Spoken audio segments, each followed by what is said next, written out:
ألا إن أولياء الله لا خوف عليهم ولا هم يحزنون.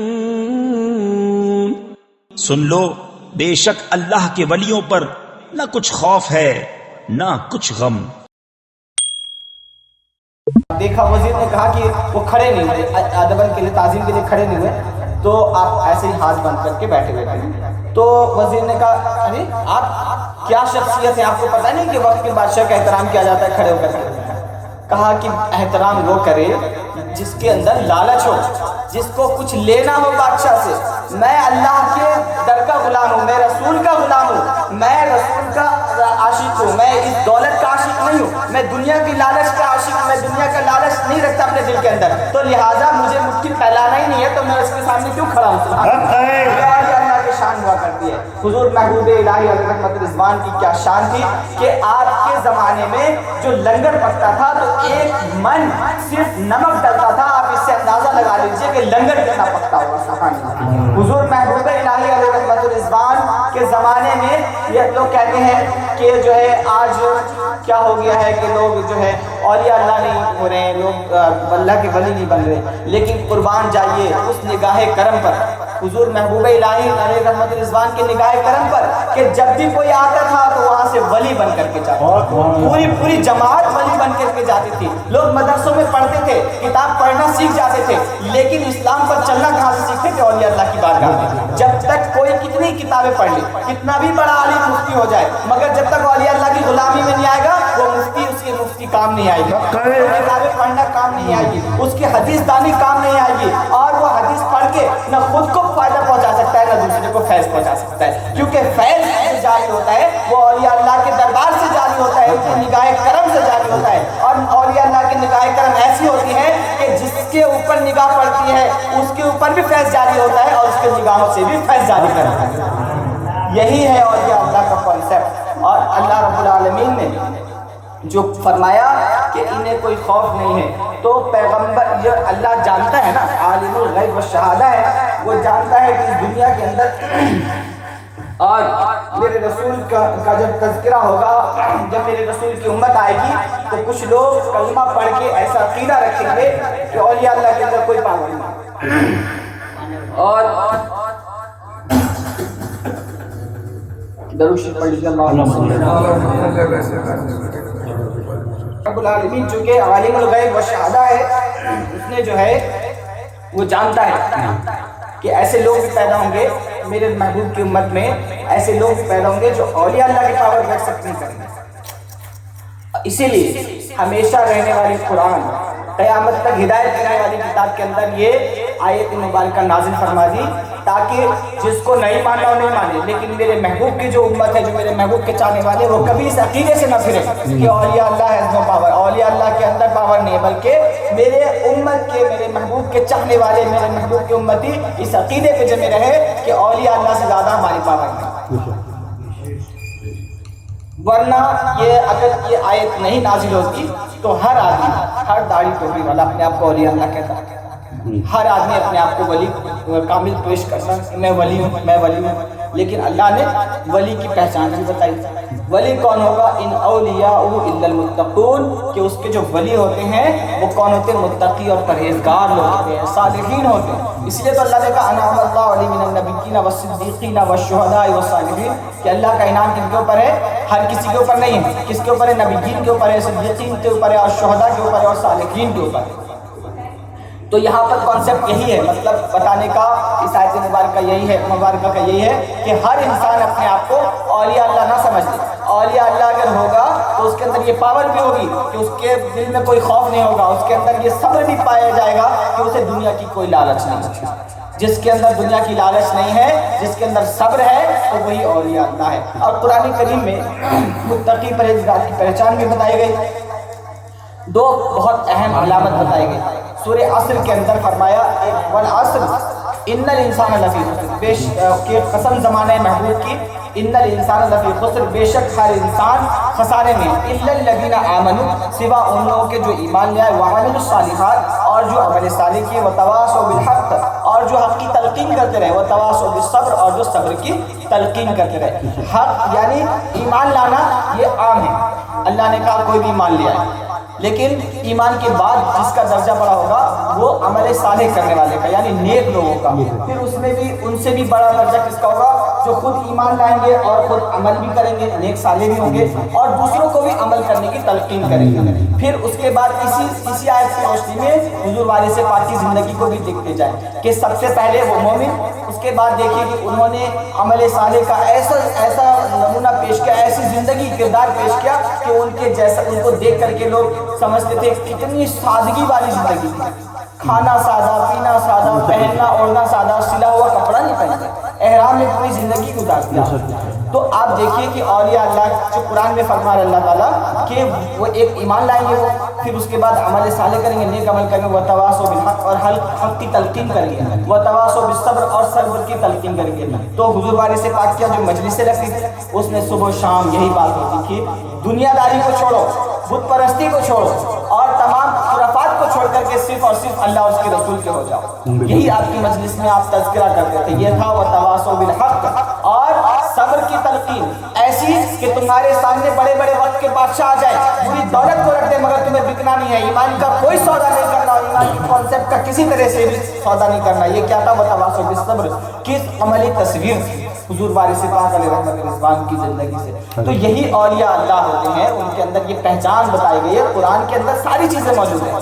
ایک شخص جو ہے آج واٹس ایپ پہ ایک میسج آیا، اس نے سوال کیا کہ جو عید میلاد النبی آپ لوگ مناتے ہیں، ایک سوال اس کا جواب دیتا چلوں، ہمارے بہت سارے بھائی ہیں ان کے پاس بھی سوال آ سکتا ہے۔ تو وہ بہت مولانا ہے، وہ کوئی اس کی یوٹیوب پہ اکثر ویڈیوز وائرل ہوتے رہتے ہیں، تو اس نے سوال کیا کہ عید میلاد النبی جو ہے، عید کے دن جو ہے یہ عید نہیں ہے، عید میلاد النبی جو آپ لوگ کہتے ہو عید ہے ہی نہیں، اس لیے کہ عید کے دن تو روزہ نہیں رکھا جاتا، عید کے دن روزہ نہیں رکھا جاتا، اور رسول پاک صلی اللہ تعالی علیہ وسلم نے جو ہے اپنے ولادت کے دن جو ہے روزہ رکھا ہے، یعنی ہر پیر کو روزہ رکھتے تھے، اور سوال کیا گیا کہ آپ روزہ کیوں رکھتے ہیں؟ تو فرمایا کہ میرے ولادت کا دن ہے، یوم ولدت، یعنی آج کے دن میں پیدا ہوا۔ تو اس نے یہ سوال قائم کر دیا کہ اور جو روزہ کا دن ہوتا ہے اس دن کوئی خوشی کا دن نہیں ہوتا ہے، اس نے یہ سوال قائم کیا۔ تو اس کے اس فریب سے بہت سارے لوگ یہ آ جائیں گے کہ حقیقت بات ہے، عید کے دن تو روزہ نہیں ہوتا، عید تو دو ہی ہے۔ تو اس کا جواب یہ ہے کہ عید جو ہے دو ہے، شرعی عید جو ہے دو ہے، اور جو یہ جو عید ہے یہ سنت عید ہے، اور یہ ایسی سنت ہے جس کے بارے میں قرآن کریم کے اندر جگہ جگہ فرمایا گیا۔ حضرت عیسیٰ علیہ السلام نے سورہ صف میں اللہ رب العالمین نے فرمایا وَإِذْ قَالَ عِيسَى ابْنُ مَرْيَمَ يَا بَنِي إِسْرَائِيلَ إِنِّي رَسُولُ اللَّهِ إِلَيْكُمْ مُصَدِّقًا لِمَا بَيْنَ يَدَيَّ مِنَ التَّوْرَاةِ وَمُبَشِّرًا بِرَسُولٍ يَأْتِي مِن بَعْدِي اسْمُهُ أَحْمَدُ، کہ یاد کرو جب عیسیٰ نے کہا ہے بنی اسرائیل انی رسول اللہ، میں اللہ کا رسول بن کے علیکم تمہاری طرف، وَمُصَدِّقًا لِمَا بَيْنَ يَدَيَّ مِنَ التَّوْرَاةِ، اور جو توریت کتاب ہے جو مجھ سے پچھلی کتاب جو گزری ہے توریت، میں اس کی تصدیق کرتا ہوں، وَمُبَشِّرًا بِرَسُولٍ يَأْتِي مِن بَعْدِي اسْمُهُ أَحْمَدُ، اور میں تمہیں بشارت دیتا ہوں میرے بعد آنے والے رسول کی جس کا نام احمد ہوگا۔ اب یہ بتائیے بشارت کسے کہتے ہیں؟ خوشخبری کو کہتے ہیں۔ بشارت کسے کہتے ہیں؟ خوشخبری کو کہتے ہیں۔ اور حضرت عیسیٰ علیہ السلام نبی ہیں، وہ یہ کہہ رہے ہیں کہ جو آنے والے نبی ہیں جناب محمد رسول اللہ صلی اللہ علیہ وسلم، احمد مصطفیٰ محمد مصطفیٰ صلی اللہ علیہ وسلم جو آنے والے ہیں میرے بعد، وہ ان کی پیدائش کیا ہے؟ بشارت ہے، خوشخبری ہے۔ اب بتائیے کہ ان کی پیدائش پہ خوشی منانا عید نہیں ہوگا؟ بالکل عید ہے، اور عید کہتے ہیں، عید جو لفظی معنی ہے عید کا بار بار لوٹ کے آنے والی، اور عید میلاد بار بار لوٹ کے آتی ہے، ہر سال آتی ہے، ربیع الاول شریف کا مہینہ ہر سال آتا ہے، تو اسی کو عید کہتے ہیں۔ مگر آج کل جہالت کا دیکھیے واٹس ایپ یونیورسٹی سے پڑھنے والے، پھر اس کے بعد میں نے جو یہ اعتراض کیا کہ عید تو کے دن تو روزہ رکھنا ہی حرام ہے، اور رسول پاک صلی اللہ علیہ وسلم نے فرما دیا اور روزہ رکھ کے دکھایا کہ میرے پیدائش کے دن روزہ رکھا جائے گا، تو جس دن روزہ رکھا جائے گا تو خوشی ہوئی، سیلیبریشن ہوئی۔ اور حقیقت یہ ہے کہ اس جاہل کو، وہابی کو یہ یاد نہیں ہے کہ یوم عاشورہ جس کے روزے کی فضیلت بخاری شریف کے اندر آئی ہے، روزے کی فضیلت اس طور پر ہے، اس کا پس منظر دیکھیے کہ بخاری شریف کے اندر یہ حدیث پاک موجود ہے کہ جب نبی کریم صلی اللہ علیہ وسلم اس دن روزہ رکھتے تھے، یوم عاشورہ کے دن ایک روزہ رکھتے تھے، صحابہ نے پوچھا کہ کیا معاملہ ہے یا رسول اللہ صلی اللہ علیہ وسلم، آپ اس دن روزہ رکھتے ہیں؟ حضرت یہودی کو دیکھتے تھے، حضور پاک صلی اللہ علیہ وسلم یہودیوں کو دیکھتے تھے وہ روزہ رکھتے ہیں، تو رسول کریم صلی اللہ علیہ وسلم نے دریافت کیا اس کا سبب، تو کہا آج کے دن حضرت موسیٰ علیہ السلام کو فرعون سے اللہ تعالیٰ نے نجات دی تھی، جس کے شکرانے میں ہم روزہ رکھتے ہیں۔ کیا رکھتے ہیں؟ روزہ رکھتے ہیں، ہمارے لیے خوشی کا دن ہے، اس لیے ہم روزہ رکھتے ہیں، سبحان اللہ۔ تو اس رسول کریم صلی اللہ علیہ وسلم نے فرمایا کہ تم سے زیادہ حقدار موسیٰ علیہ السلام کے ہم ہیں، ہم ان کا زیادہ جشن منائیں گے۔ تو آپ صلی اللہ علیہ وسلم نے بھی یوم عاشوراء کا روزہ رکھا اور امت کو حکم دیا کہ یوم عاشوراء کا روزہ رکھو، اس سے پچھلے پورے سال بھر کے گناہ معاف ہو جاتے ہیں، سبحان اللہ۔ اور پھر یہ بھی فرمایا کہ اس سال تو ایک ہی روزہ رکھا ہے، مگر اگلی سال آنے والے سال میں انشاءاللہ میں 2 روزے رکھوں گا، اور تم 2 روزے رکھنا تاکہ یہودیوں کی مخالفت ہو جائے، ان سے مشابہت نہ ہو، سبحان اللہ۔ تو پتہ چلا کہ جو خوشی ہے، خوشی کے دن روزہ رکھنا غمی کی علامت نہیں ہے بلکہ خوشی ہی کی علامت ہے۔ یہ اور بات ہے، رمضان کے بعد فرض روزے گزرے اس کے بعد فوراً نفل روزہ ہوتا، نہ رمضان سے ایک دن پہلے روزہ رکھنے کا کانسیپٹ ہے اور نہ رمضان کے ایک دن بعد روزہ رکھنے کا، ورنہ فرض کا امتیاز مل جائے گا۔ یہ اس لیے ہے نہ کہ وہابیوں کے عقل کے مطابق یہ کہ وہ جشن نہیں ہے اس لیے روزہ رکھا گیا، بلکہ روزہ رکھنا بھی خوشی کی علامت ہے اور عید کی علامت ہے، سبحان اللہ۔ تو یہ تو وہابیوں کا جواب ہو گیا۔ اور عید میلاد النبی صلی اللہ علیہ وسلم کے تعلق سے اللہ تبارک تعالیٰ نے فرمایا لقد من اللہ علی المؤمنین اذ بعث فیہم رسولا، کہ تحقیق کہ اللہ رب العالمین نے مومنین پر احسان کیا کہ انہی میں سے انہوں نے ایک رسول بھیجا، سبحان اللہ۔ جب احسان ہوتا ہے اللہ کا، کوئی عام انسان ہم پر احسان کرتا ہے تو ہم اس کا شکر ادا کرتے ہیں، اچھی خوشی کے ساتھ، محبت کے ساتھ اس کے ساتھ بات کرتے ہیں تو کتنا اچھا لگتا ہے، کتنی خوشی ہوتی ہے۔ جب کوئی ہمارے ساتھ اچھا سلوک کرتا ہے ہم اس کے ساتھ اچھا سلوک کرتے ہیں، اور کوئی ہمیں خوشی ملتی ہے، ہمارے گھر میں اگر کوئی بچہ پیدا ہوتا ہے تو ہم اس کی خوشی میں کھانا کھلاتے ہیں، جشن مناتے ہیں، خوشی مناتے ہیں۔ اور یہی ہوا تھا جب ابو لہب، جس کے مذمت میں پوری ایک صورت مبارکہ موجود ہے، سورہ لہب، سورہ 30ویں پارے کے اندر، اما پارے کے اندر 30ویں پارے میں سورہ لہب موجود ہے۔ جب ابو لہب جس وقت حضور پاک صلی اللہ علیہ وسلم اس دنیا میں پیدا ہوئے، تشریف لائے حضرت آمنہ کے گھر میں جب پیدا ہوئے، تو چونکہ وہ ابو لہب حضور پاک صلی اللہ علیہ وسلم کے چچا تھا، تو وہ کیا تھا کہ اس ٹائم میں جو ہے اس کے پاس جو لونڈیا تھی، اس کی جو نوکرانی تھی، وہ آئی اور اس نے خوشخبری دی ابو لہب کو کہ ابو لہب تمہارے گھر میں ایک بھتیجا پیدا ہوا ہے، ایک بھتیجا تمہارے گھر میں پیدا ہوا ہے۔ تو اس کو ابو لہب کو اتنی خوشی ہوئی، اس نے انگلی کے اشارے سے اس نوکرانی کو آزاد کر دیا۔ کیا کر دیا؟ آزاد کر دیا۔ اور جب ابو لہب مرا تو اس کو حضرت عباس رضی اللہ تعالیٰ عنہ نے، بخاری شریف کی حدیث ہے یہ بھی، اس کو حضرت عباس رضی اللہ تعالیٰ عنہ نے خواب میں دیکھا اور پوچھا کہ اے ابو لہب تیرا کیا حال ہے؟ وہ ابو لہب جس کے بارے میں کہا گیا تبت یدا ابی لہب، کہ برباد ہو جائے ابو لہب کے دونوں ہاتھ، وہ تب اور دونوں ہاتھ برباد ہو گئے۔ پوری صورت پڑھی ہے، اس میں پوری مذمت اس کی اور اس کی بیوی کی موجود ہے، اور قیامت تک اس کی مذمت ہوتی رہے گی۔ وہ اتنا بڑا گستاخ رسول اور کافر تھا، لیکن اس کے ساتھ معاملہ کیا ہوا؟ جب وہ مرا تو ان کو حضرت عباس نے خواب میں دیکھا اور پوچھا کہ تیرا کیا حال ہے؟ تو اس نے کہا جب سے میں مرا ہوں طرح طرح کے عذاب میں مبتلا رہتا ہوں، لیکن ہاں پیر کے دن مجھے کچھ راحت ملتی ہے، وہ اس سبب سے کہ جس دن میری لونڈی سویبہ نے مجھے میرے گھر میں محمد صلی اللہ علیہ وسلم کے پیدا ہونے کی خوشخبری سنائی تھی، تو میں نے انگلی کے اشارے سے اس کو آزاد کر دیا تھا، اور اس آزاد کرنے کے اس انگلی کے اشارے کے سبب، جن انگلیوں کے اشارے سے میں نے اس لونڈی کو، اس نوکرانی کو آزاد کیا تھا، اس کے سبب ان انگلیوں سے میرے اس دن جو ہے، پیر کے دن جو ہے، ان انگلیوں سے پانی کا چشمہ جاری ہوتا ہے اور میں اس کو چوستا ہوں، مجھے اس سے ٹھنڈک محسوس۔ اللہ، یہ ہمارے رسول پاک صلی اللہ علیہ وسلم کی میلاد، جس وقت کوئی جانتا نہیں تھا کہ یہ رسول عربی ہے، اس ٹائم میں عام طور پہ نہیں جانتے تھے، فرشتے جانتے تھے، اللہ جانتا تھا، اس کا رسول جانتا تھا، اور اللہ کے حکم سے جو لوگ توریت انجیل پڑھتے تھے وہ جانتے تھے کہ آخری پیغمبر مبعوث ہو چکے ہیں، لیکن عام طور پہ لوگ نہیں جانتے تھے۔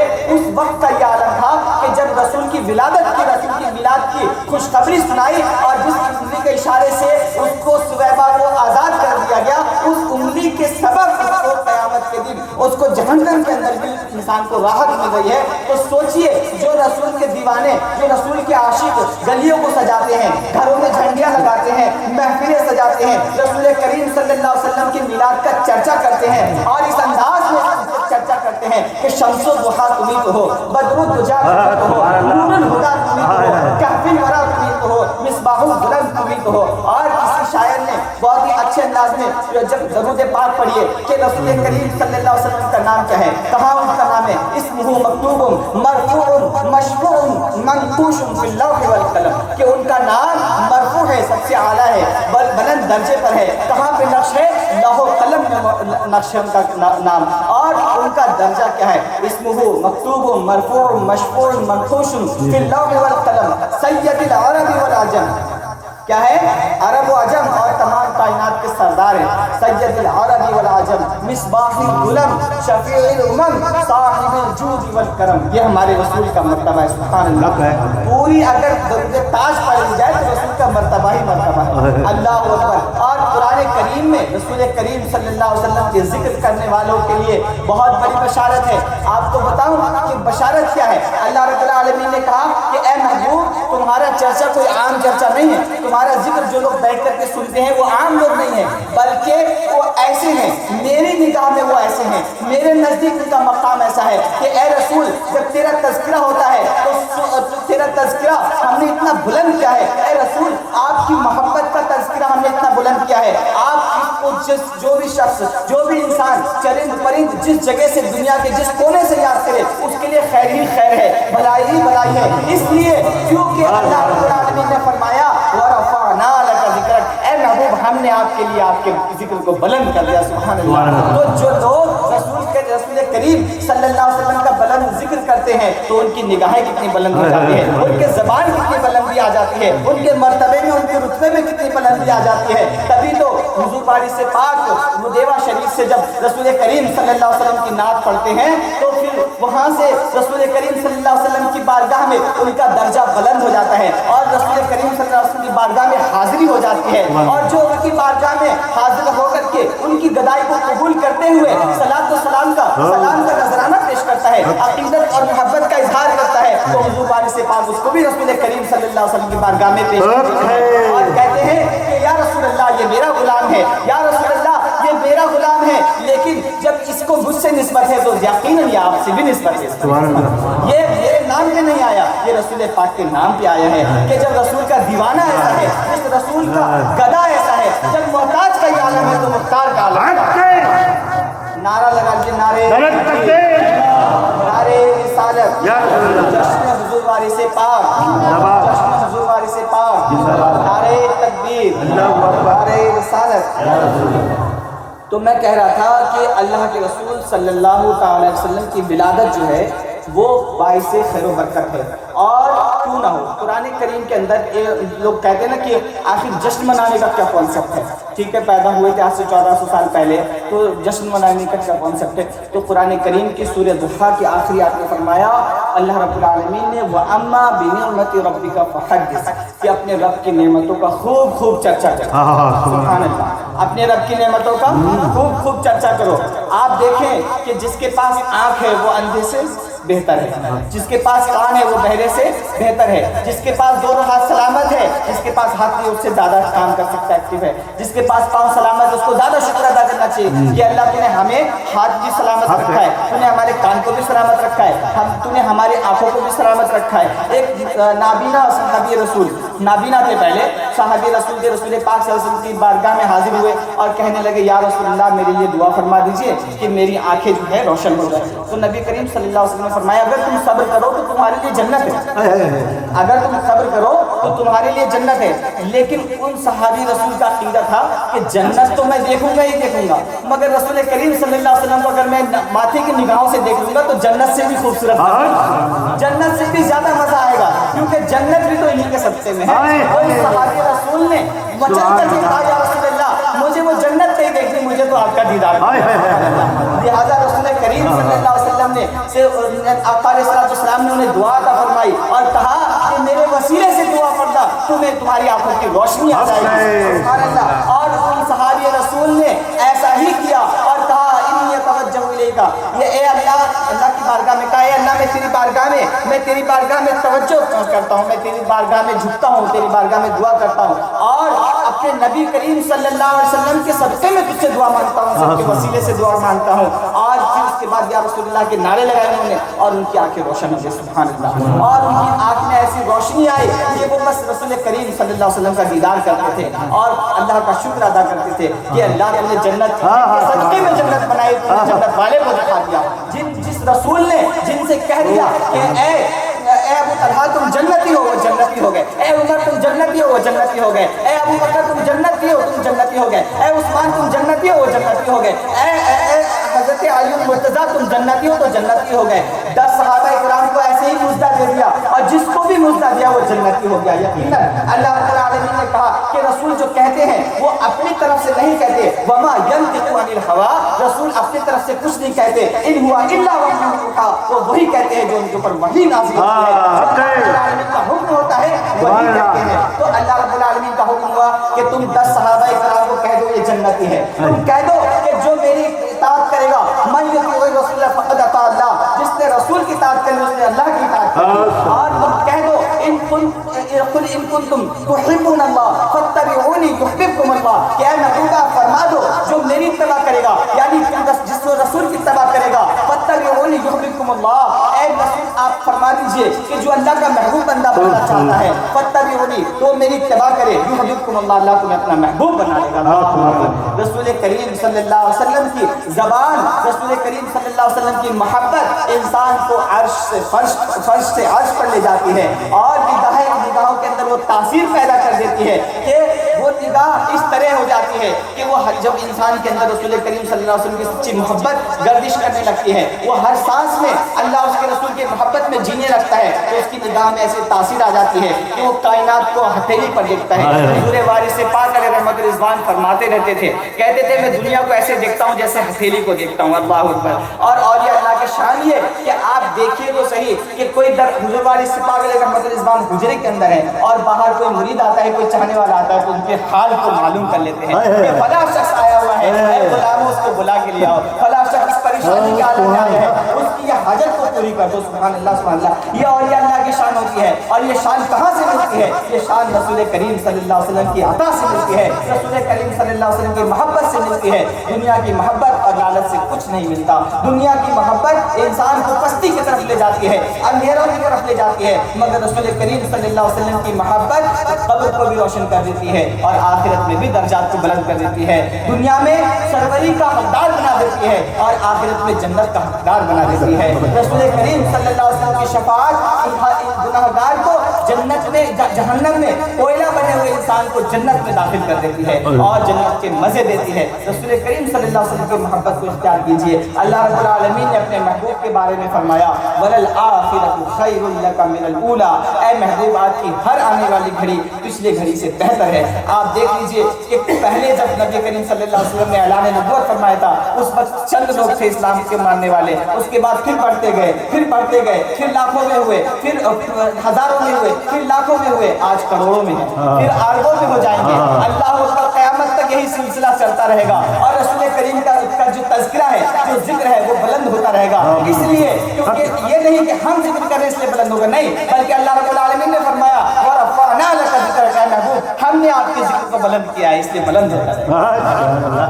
جو ذکر کرے گا اس کا مرتبہ بلند ہو جائے گا نبی کریم صلی اللہ علیہ وسلم کے ذکر کی برکت سے. اور میں بتانا چاہتا ہوں کہ ماہ مبارک ربیع الاول شریف کا مہینہ ہے, حضور وارث پاک کی ولادت کا مہینہ ہے, حضور وارث پاک کی وصال کا مہینہ, عرس کا مہینہ ہے. اور آپ جانتے ہیں کچھ لوگ سوال یہ کرتے ہیں کہ عرس کے دن تو انتقال ہوتا ہے, کیا ہوتا ہے؟ انتقال ہوتا ہے. وصال فرماتے تو جشن کس بات ہے, خوشی کس بات ہے, پھر تو غم کے دن ہو گیا. انسان جب انتقال ہوتا ہے اس کی روح نکل جاتی تو غم ہوتا ہے. اس کا جواب یہ ہے جشن کیوں مناتے ہیں, بتا دیں آپ کو. اس کا جواب یہ ہے کہ عام انسان جب مرتا ہے, اس کا جواب قرآن نے دیا.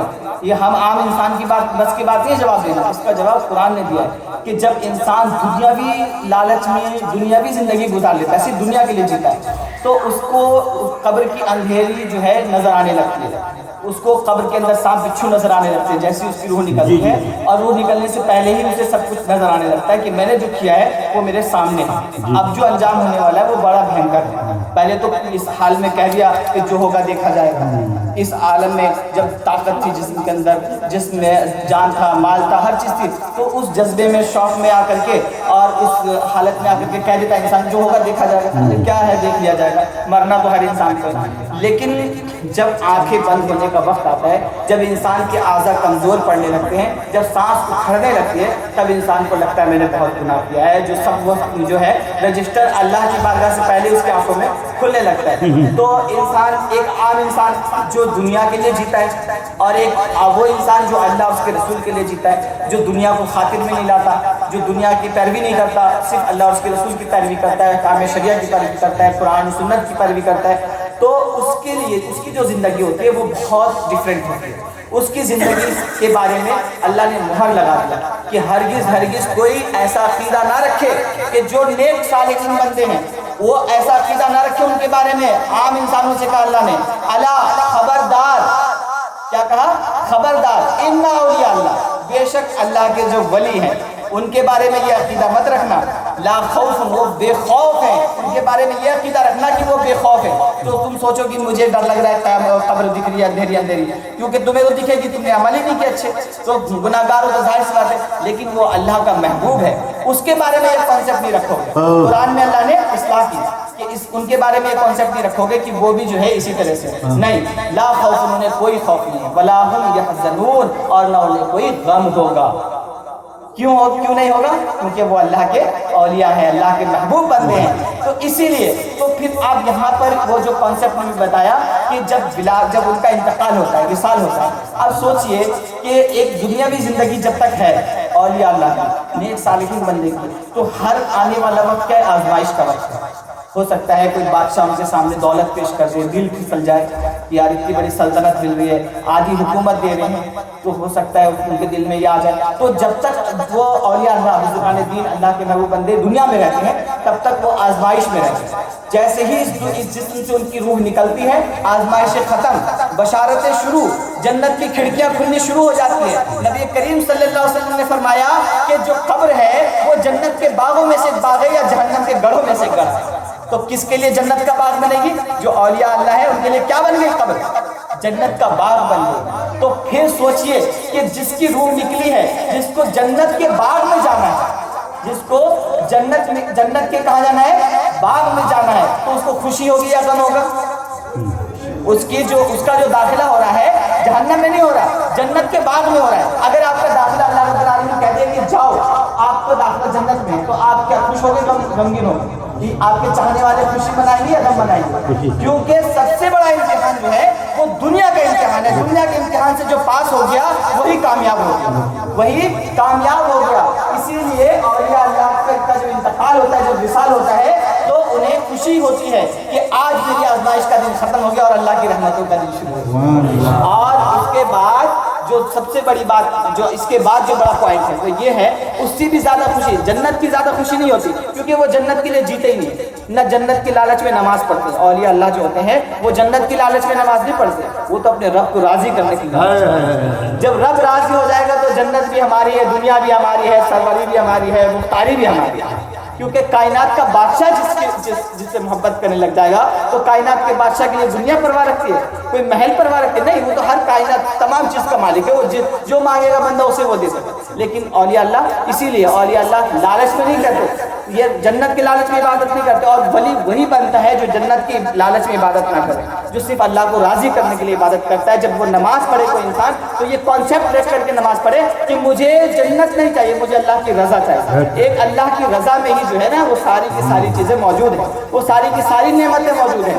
تو اس سے بھی بڑی خوشی، جنت سے بڑی خوشی کیا ہوتی ہے؟ جنت سے بڑی خوشی یہ ہے کہ نبی کریم صلی اللہ علیہ وسلم نے بشارت عطا فرمائی ہے کہ جب کوئی مومن انسان اس دنیا سے جاتا ہے تو فرشتے اس سے سوال کرتے ہیں، اور جب فرشتے یہ پوچھ لیتے ہیں من رب کا، تیرا رب کون ہے؟ جب بندہ جواب دیتا ہے میرا رب اللہ ہے. ما دینوں کا، تیرا دین کیا ہے؟ بندہ جواب دیتا ہے دینی الاسلام، میرا دین اسلام ہے. اور جب آخری سوال ہوتا ہے ما کنت تقول فی حق هذا الرجل، کہ ان شخص کے بارے میں تم کیا جانتے ہو؟ جب نبی کریم صلی اللہ علیہ وسلم کی قبر مبارک میں، قبر کے اندر جو ہے جلوہ گری ہوتی ہے، نورانی چہرہ نبی کریم صلی اللہ علیہ وسلم کا وہ نور والا چہرہ جب سامنے ہوتا ہے تو عاشق مچل کے کہتا ہے شمس الضحیٰ یہی تو ہے، بدر الدجا یہی تو ہے، جن کو پکارتی ہے خلق صبح و مشاء یہی تو ہے، میرے آقا یہی تو ہیں، جناب محمد رسول اللہ یہی تو ہیں، انہی کی محبت میں تو میں زندگی گزار کے آیا ہوں۔ تو سب سے بڑی جو خوشی ہوتی ہے وہ محبوب کے دیدار کی خوشی ہوتی ہے۔ اسی لیے اولیاء اللہ کا جب وصال ہوتا ہے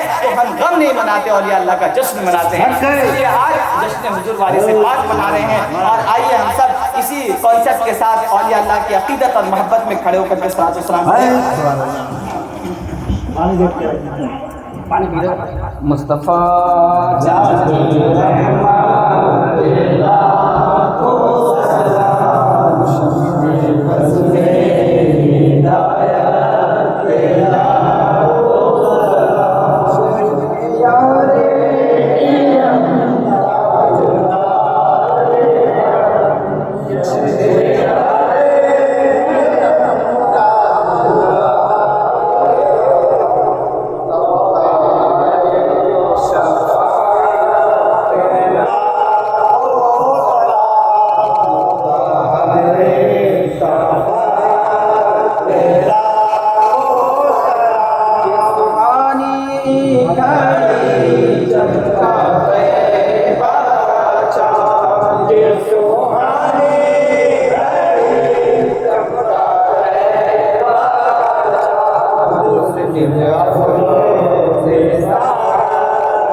جب نبی پیدا